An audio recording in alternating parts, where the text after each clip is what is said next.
Please, baby, don't leave me for any reason. Wait for me. No matter how long I stay, I will come back. Don't listen to any other man at all. Someone had told Chisom that a simple visit to the village stadium would lead her into the deepest heartbreak of her life. She would have stayed at home that day. She didn't know that the same smile that warmed her heart under the hot Christmas sun would later bring her to her knees, crying and asking God where she went wrong. Now, let's go back to how it all started. Every Christmas season, the village hosted a major football match usually called the December Cup. It was the biggest event of the holidays. Families dressed up. Children painted their faces. Vendors carried their wares as it was a period to make mad sales. The stadium was always full, noisy and alive. Chisom hardly missed the match, not because she loved football, but because she loved the atmosphere, the energy, the colors, the laughter and the feeling of celebration in the air. That afternoon, she went with her younger brother.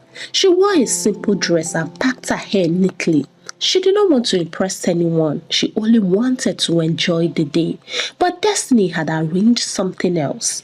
As Chisom and her brother found their seats, a sudden wave of excitement ran through the stadium. Oh, he is back. He came for Christmas. He looks different. People stood up, some even climbed the stadium fence just to see clearly. At first, Chisom ignored the noise, but when the shouts grew louder, she turned her head slightly and saw Chejina. He had been away for years, studying and working abroad. He was one of those few boys from the village who traveled early and rarely came home. Everyone used to talk about him, his intelligence, his success and how he always looked refined. Now, here he was, walking into the stadium like someone who carries sunlight with him, well dressed, with his eyes hidden behind dark sunglasses and a smile resting lightly on his face. He looked like someone who has seen the world and brought a piece of it back home. The crowd surrounded him immediately. Boys shook his hand. Even those older than him greeted him just in case something will fall out from his pockets. At this time, let me even pray. May my good Lord punish poverty. Girls waved shyly. Other men asked him about life abroad. Chisom had seen fine men before, but something about him drew her attention in a way she didn't understand. She quickly looked away, trying not to seem interested, but life was about to make the paths cross in the most unexpected way. During halftime, vendors moved around selling snacks. Chisom stood up to buy a bottle of water. As she turned, someone stepped aside for her to pass. She raised her eyes. It was him. He had removed his sunglasses. For a moment, the noise of the stadium faded. Everything else became a blur. He looked at her the way people stare at a beautiful painting they were not expecting to find. So sorry, he said, stepping aside to give her space. Thank you, she replied, suddenly unaware of her heartbeat. He continued staring. Not in a rude way, but in a curious one, like he was trying to place where he had seen her before. Are you from this village? He asked politely. Yes, I am, she replied, unsure of why her voice sounded so small. He smiled. I just returned yesterday. I am trying to recognize familiar faces, but I don't think I've seen you before. I usually keep to myself, she said honestly. That explains it, he responded, still smiling. For some reason, Chisom could not look away. There was something calm, mature and sincere in the way he spoke. It felt safe and it also felt reassuring. He bought his own bottle of water and moved closer, just enough to talk without shouting. I am Chejina, he said. Chisom, she replied. What team are you supporting? He asked. She laughed. No, I just came here to enjoy the match. Oh, I love that. You have a peaceful presence, he said. She felt her stomach flutter. She didn't know whether it was the heat, the compliments, or something else. The referee soon blew the whistle, calling players back to the field. Before he returned to his seat, he said, Can I talk to you after the match, please? She hesitated, then nodded. Yes, that's fine. After the match, they stood outside the stadium talking like old friends. He asked her about her dreams. She asked him about life abroad, and their conversation flowed easily. Her brother kept looking at her with surprise. She never spoke freely with strangers, but something about Chejina made her feel comfortable. When they were done, he said, "It was nice meeting you, Chisom. I hope this won't be the last time we talk." "It won't," she replied without thinking, and that was the moment her life quietly shifted direction. Christmas came and went with all its colors and excitement. The village slowly shifted from celebration back to normal life. Traders opened their shops again. Farmers returned to their fields. Young people who traveled home for the holidays were packing their bags, some with tears, some with relief, and some with promises to return the next December. As usual, the airports and bus parks were crowded with people going back to Lagos, Abuja, Port Harcourt, Ghana, the UK, the US, Dubai, everywhere. But one person remained.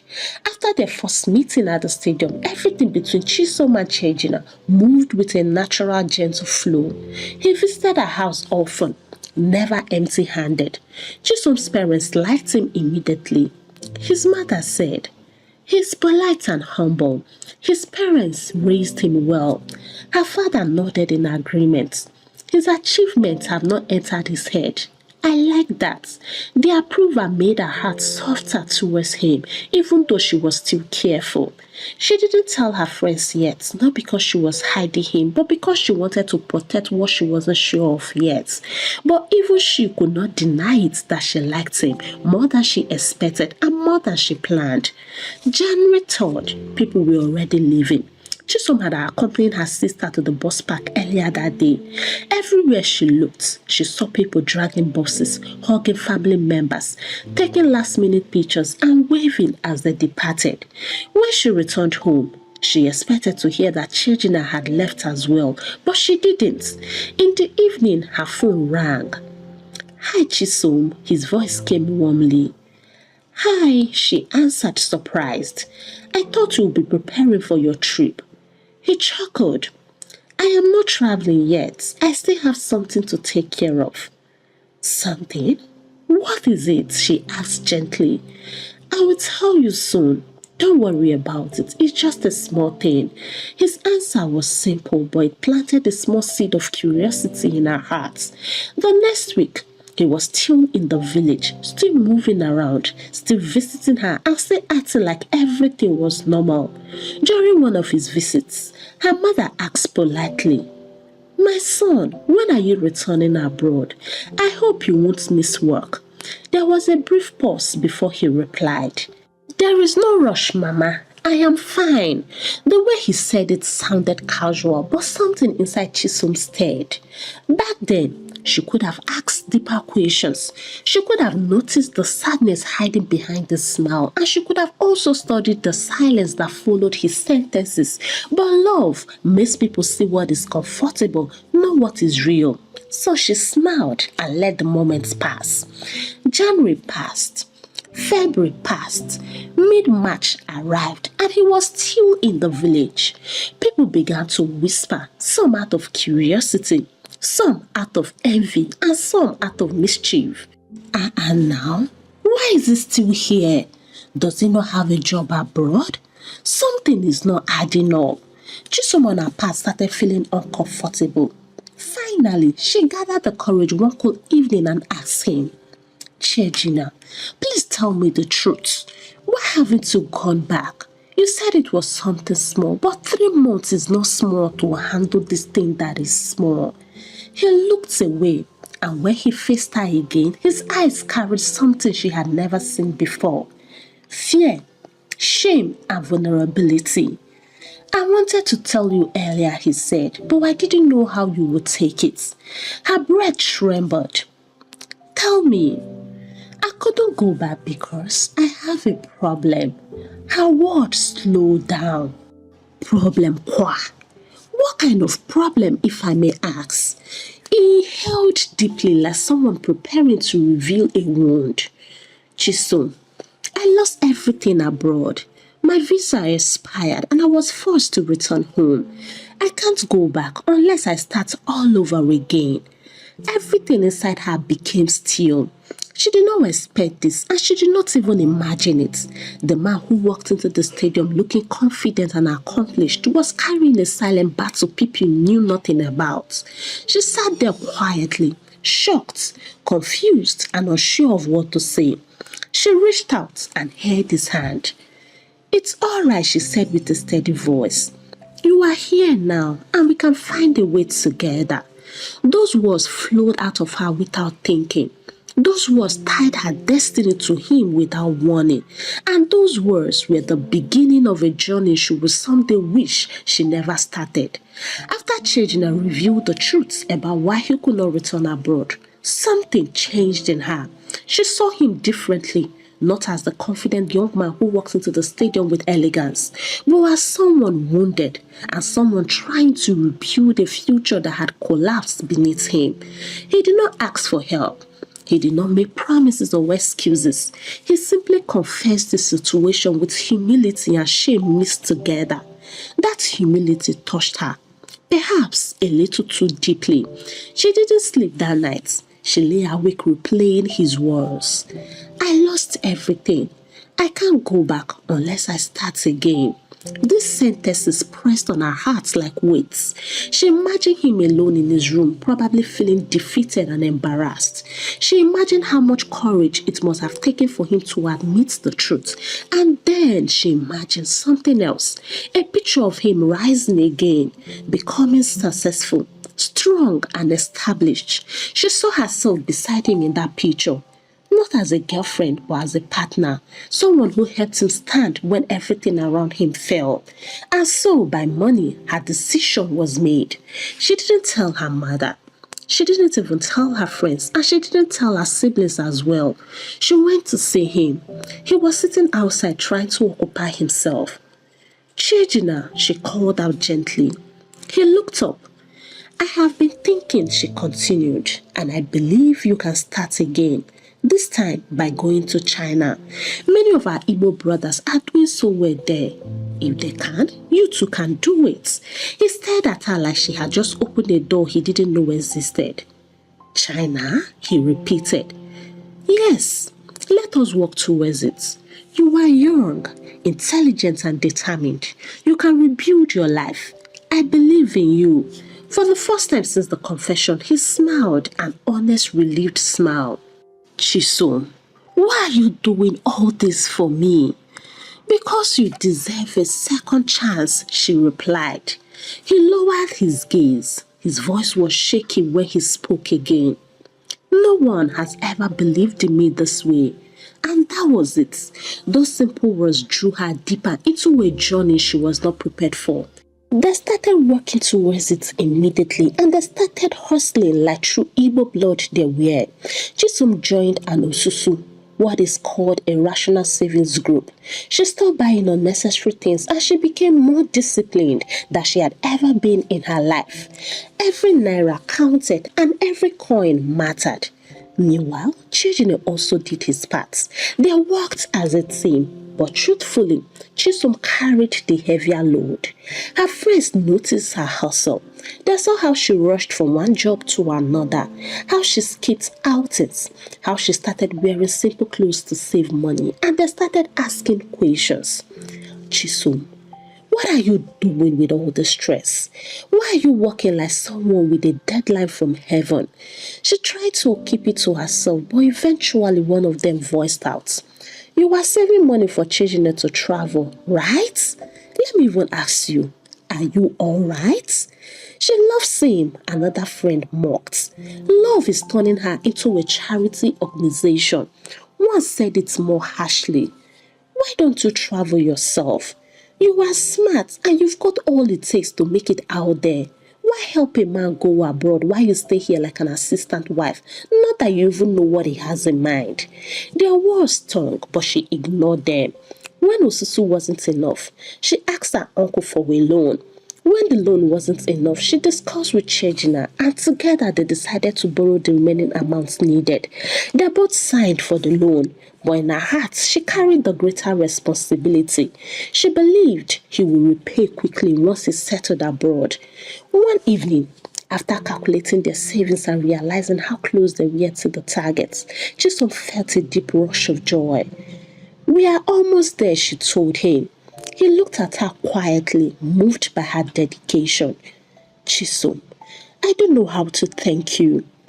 "You don't need to thank me," she said warmly. "Just become the man I see inside you." He took her hand gently and said, "You have given me hope again." His voice broke slightly. His eyes softened. Something shifted between them that night, something stronger than casual affection and something warmer than attraction.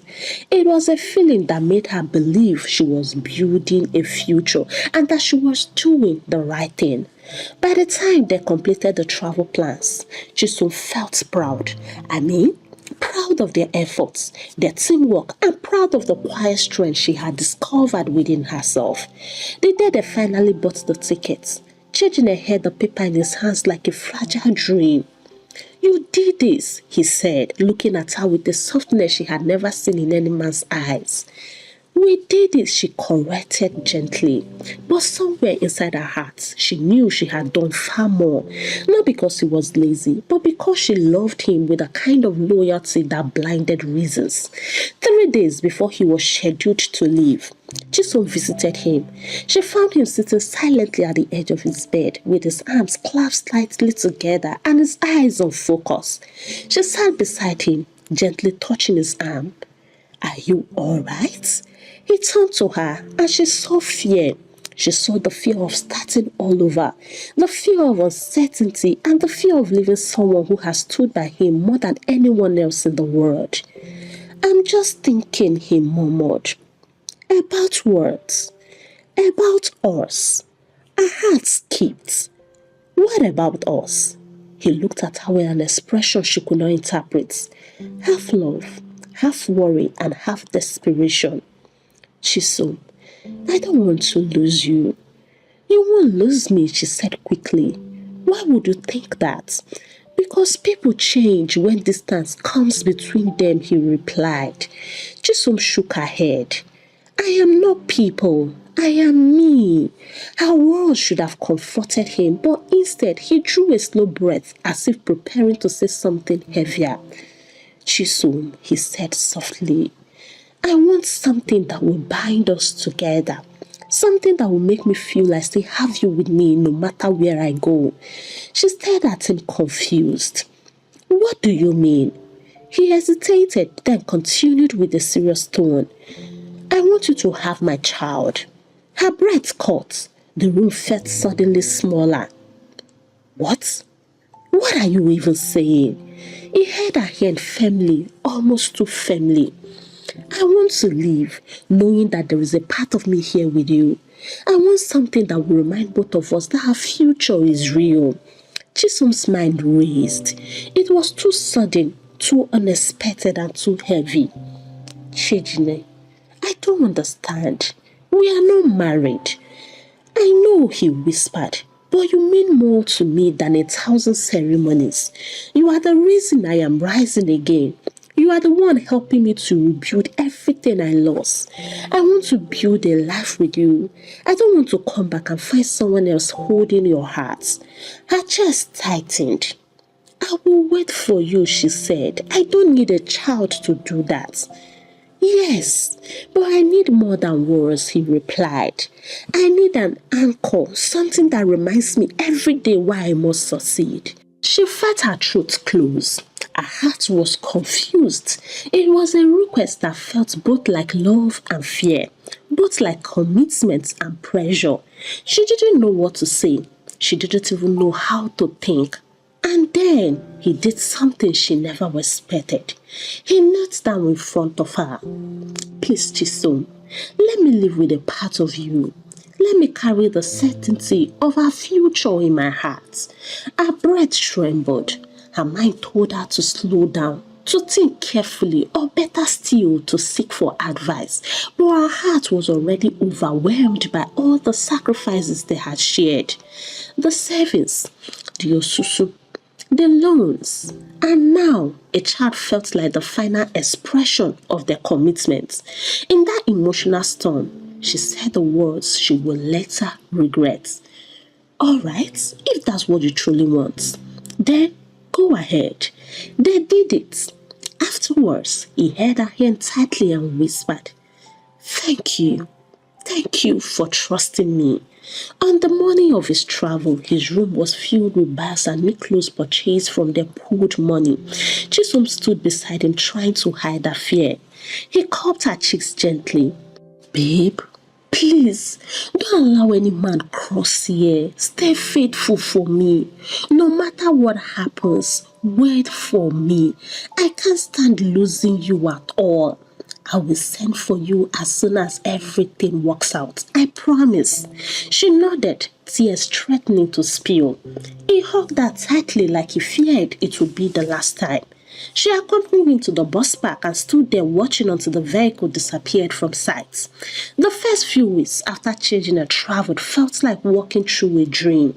Chisom would wake up each morning with a mixture of excitement and fear. Excitement because she believed their lives were finally rising, and fear because the man she had given everything to was several oceans away. She held on to his last words. Be faithful to me. Wait for me. I will send for you. Those words became her money item, her night prayer, and her secret promise. She believed them with her whole heart. Soon, her body began to change. Fatigue, unexpected nausea, and a strange warmth in her chest. Of course, because she wasn't innocent again, she took the pregnancy test, and when it showed the two clear lines, she pressed the kits against her chest and cried, not out of fear, but out of joy. This is our beginning, she whispered to herself. She imagined telling him. She imagined the joy on his face. She imagined their future, big and bright. She could already hear him calling from China. Chisom, I have sent money. Buy whatever you need. Chisom, I have found an apartment for us. Chisom, prepare your documents. You will join me soon. She believed it all. She waited until evening before calling him on WhatsApp. Her hand trembled slightly as she pressed his number. Hello, Chisom, he said, sounding tired, but she thought he was simply adjusting to a new country. I have something to tell you, she said sweetly. What is it? I am pregnant. A long silence followed. Then his voice came out, strangely flat. Oh, really? Yes, I took the test this morning. Another silence followed, like he was trying to decide how he felt. Well, congratulations, he said finally. That means everything went well.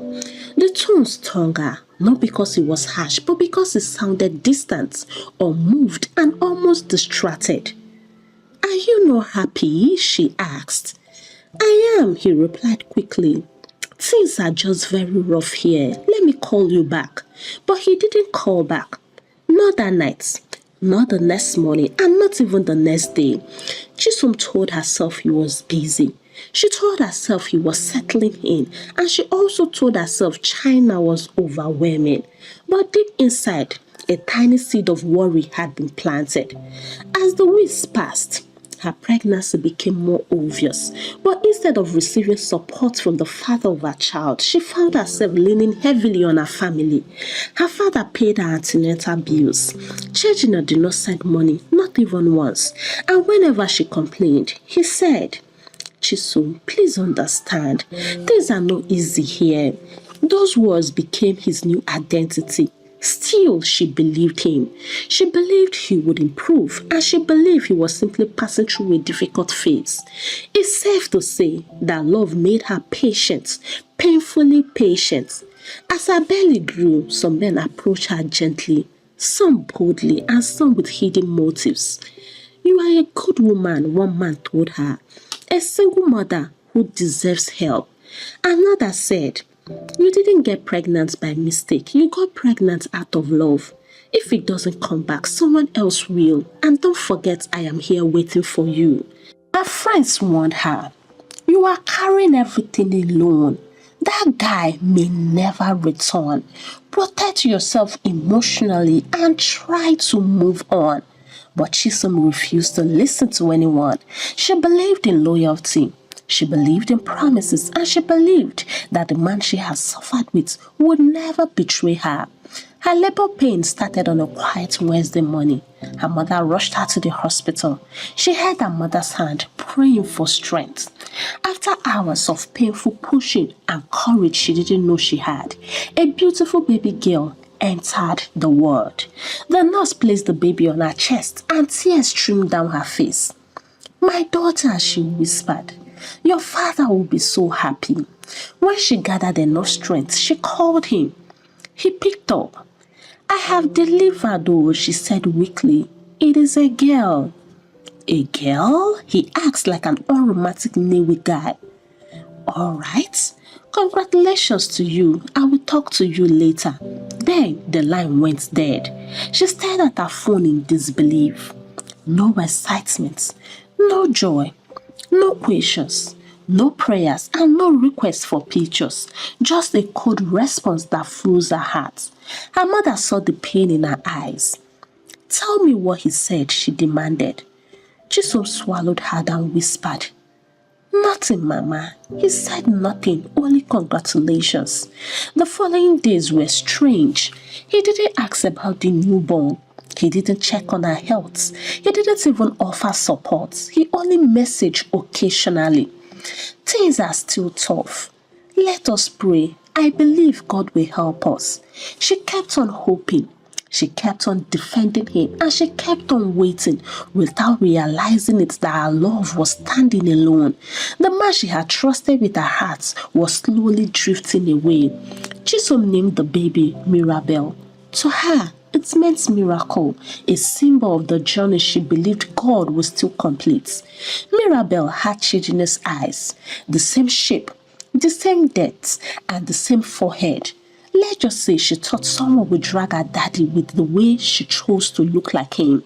Whenever Chisom looked into the eyes, she felt a mixture of joy and pain. Joy because Mirabel was a beautiful gift, and pain because she wished the father cared as much as she did. One afternoon, when the baby was 3 months old, she decided to call him again. He picked, but the noise in the background suggested he was busy. Hello, he said flatly. Mirabel is growing so fast, she said happily. You won't believe how. Chisom, please, he cut in. I am dealing with a lot right now. I don't have strength for baby stories. Her voice froze. Oh, I am sorry. I didn't mean to disturb you. Let's talk later, he said, and as usual, the line went dead. She stared at her phone, her heart sinking slowly. She felt guilty for even calling him. It was as if her child, the child he begged her to have, had become a burden to him. Her mother saw the tears gathering in her eyes. What did he say? She asked. Chisom shook her head and whispered, nothing, Mama. He said he is stressed. Her mother sighed heavily. My daughter, a man who speaks like this is walking away. Chisom refused to accept. Maybe he's truly overwhelmed. Her mother placed a hand on her shoulder. Love is patient, yes, but love is not blind. Open your eyes. Chisom couldn't. She said, if things get better, I know this whole frustration will stop. So she got to work. Every Bible-believing church, she was there. Every program at all, she was present. Her only prayer point was, God, please, bless Chejina. Even when she opened her eyes in the middle of her sleep, unconsciously she still prays for him. There were days she fasted just for the gate of China to open to him. Months passed, and suddenly things changed. He called her unexpectedly one day. His tone was brighter, warmer, and lighter. Chisom, something good has happened though. Her heart leapt. What is it? I found a business opportunity. I met someone who connected me to suppliers. I got some goods. They sold out fast. I got another set. Boom! Sold out. Chejina is now standing on his feet again. Chisom smiled, tears filling her eyes instantly. I am so happy for you, she said, truly meaning it. He continued, his voice full of excitement. I told you things would turn around. I told you we just needed time. More opportunities are opening. I might even start sending containers soon. Chisom felt a fresh breath of hope enter her lungs. At last, the sacrifices were bearing fruit. She imagined him sending money. She imagined him fulfilling his promise to bring her to China.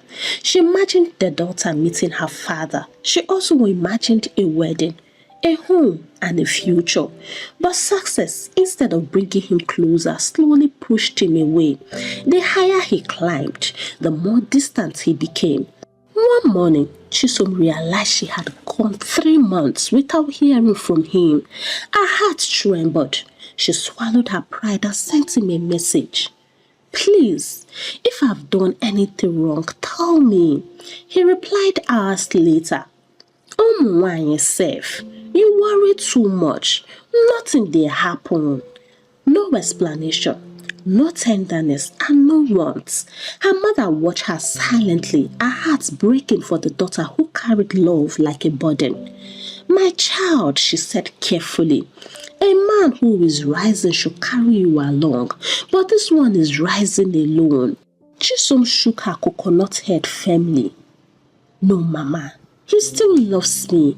These people abroad, they don't have time at all, oh. He's just busy. Her mother didn't argue further. She only whispered in her heart, God, please protect my child. Her father, who rarely interfered, finally called her one evening. Sit with me, he said gently. She sat. Chisom, there is something I need to say, he began. I watch how you carry everything alone. I see how you cover your pain with silence, but remember this. A woman who waits for a man must make sure he's also waiting for her. I know, Papa, she whispered. Does this boy still show you the same commitment? She hesitated. Yes, Papa, only that he is busy now. Her father sighed. My child, I am a man, and I can categorically tell you that no man is ever busy for the woman he loves. Your heart is holding onto someone who has already let go. Still, Madam Coconut Head defended Chejina stubbornly. That night, she called him again. He picked, but the tone of his voice felt like winter. What is it? He asked. I just wanted to hear your voice, she said. Chisom, please, I am very tired. Stop calling me all the time. Her breath stopped. All the time? She echoed. I haven't heard from you in months. Exactly, he said. Let us reduce communication for now. I have a lot on my mind. Her eyes burned with tears. But we are building something together now, she whispered. A short silence followed. Then he said the sentence that chilled her blood. Chisom, don't hold on too tightly. Her fingers went numb. What does that mean? She asked quietly. You see, simple English language you cannot understand. It means just give me space. And then he ended the call. Chisom sat on her bed, and at that moment, Mirabel stirred in her small crib. She walked to her slowly, touching her small cheek. How do I tell you, she whispered, that the man who asks for your presence in this world is slipping away from us? That night, she cried until her pillow grew wet. A new fear entered her heart. Quiet, sharp and painful, and she didn't know it yet, but this was the beginning of a heartbreak she would never forget. Now tell me, dear Karma Tribe, What do you think will happen in part 2 of the story? And what is that wicked thing Chejina will do that will make Chisom cursing with her used pad? And do you think life will ever be the same again for Chisom? Kindly share your thoughts with me in the comment section.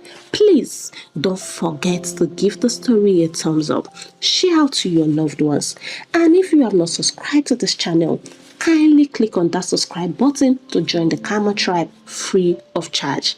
And until I bring the next episode of the story your way, it is a goodbye from here, and God bless you.